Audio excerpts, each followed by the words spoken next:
Portland Trail Blazers at saka LA Clippers.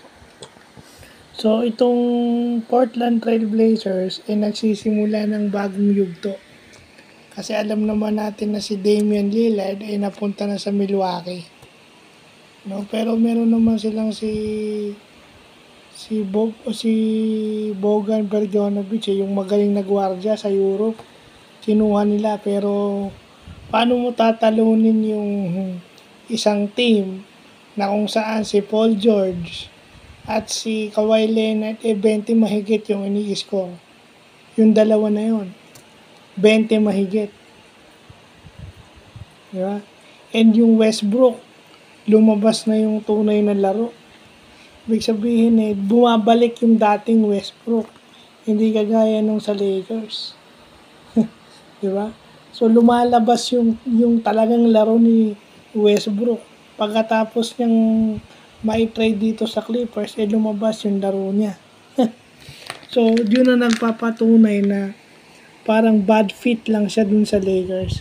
Talagang hindi uukol na kakampi niya yung si LeBron at saka si AD. So, at least dito, lumalabas yung laro niya. At saka the whole game is relax sila. Relax kasi tinambakan yung Blazers. Na alam naman natin na wala nang laban defensively dun sa tambak So ganun lang yun, nasa rebuilding stage kasi yung Portland. Nataon naman na mainit yung Clippers, yung lahat ng pinasok ni Ty Lue nag-contribute. So talagang makikita mong malakas tong Clippers na to pag healthy si Paul George at si Kawhi Leonard. Sinamahan pa nito ni Westbrook. Yun lang yung lagi nadidiskarel. Kasi hindi nakukumpleto na sabay maglaro.